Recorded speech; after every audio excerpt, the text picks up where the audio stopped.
There's no feeling more intense than starting over. If you deleted your homework the day before it was due, as I have, or if you left your wallet at home and you have to go back after spending an hour in the commute.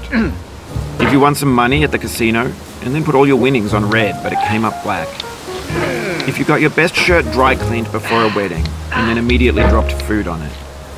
If you won an argument with a friend and then later discovered that they just returned to their original view. Starting over is harder than starting up.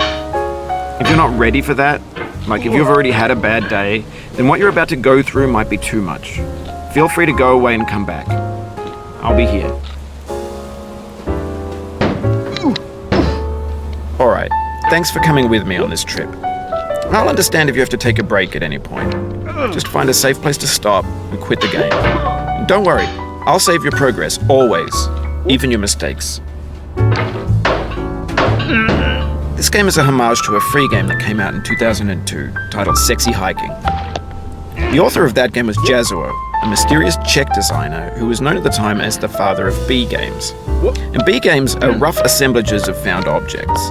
Designers slap them together very quickly and freely, and they're often too rough and unfriendly to gain much of a following. They're built more for the joy of building them than as polished products. In a certain way, Sexy Hiking is the perfect embodiment of a B game. It's built almost entirely out of found and recycled parts, and it's one of the most unusual and unfriendly games of its time. In it, your task is simply to drag yourself up a mountain with a hammer. And that act of climbing, in the digital world or in real life, has certain essential properties that give the game its flavor. No amount of forward progress is guaranteed. Some cliffs are too sheer or too slippery. And the player is constantly, unremittingly in danger of falling and losing everything. Anyway, when you start Sexy Hiking, you're standing next to this dead tree that blocks the way to the entire rest of the game. It might take you an hour to get over that tree, and a lot of people never got past it. You prod and you poke at it, exploring the limits of your reach and your strength, trying to find a way up and over. And there's a sense of truth in that lack of compromise. Most obstacles in video game worlds are fake. You can be completely confident in your ability to get through them once you have the correct method or the correct equipment or just by spending enough time. In that sense, every pixelated obstacle in Sexy Hiking is real. The obstacles in Sexy Hiking are unyielding, and that makes the game uniquely frustrating. But I'm not sure Jazuo intended to make a frustrating game. The frustration is just essential to the act of climbing, and it's authentic to the process of building a game about climbing.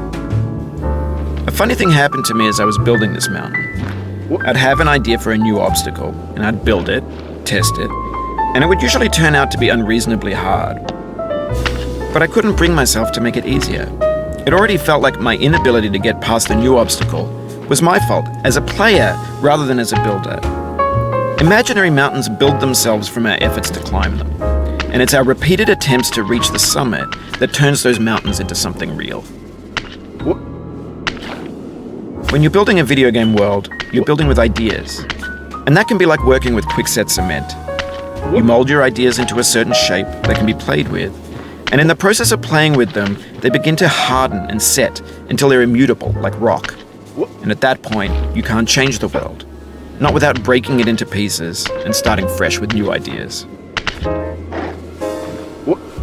For years now, people have been predicting that games would soon be made out of prefabricated objects, bought in a store and assembled into a world. And for the most part, that hasn't happened, because the objects in the stores are trash. I don't mean they look bad or that they're badly made, although a lot of them are. I mean they're trash in the way that food becomes trash as soon as you put it in the sink.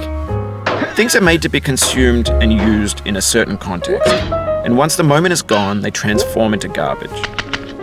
In the context of technology, those moments pass by in seconds.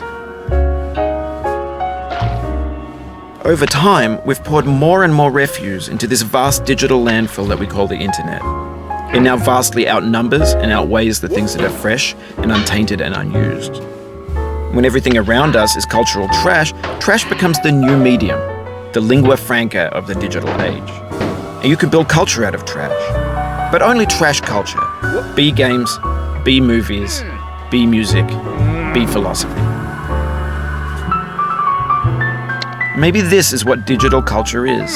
A monstrous mountain of trash, the ash heap of creativity's fountain. A landfill with everything we ever thought of in it. Grand, infinite, and unsorted. There's 3D models of breakfast, Gen X's fanfic novels, scan magazines, green screen Shia LaBeouf, banned snuff scenes on Live Leak. Facebook's got lifelike bots with unbranded adverts and candid shots of Kanye and Taylor Swift mashups, car crash epic failed GIFs, Russian dashcam vids, discussions of McRibs, discarded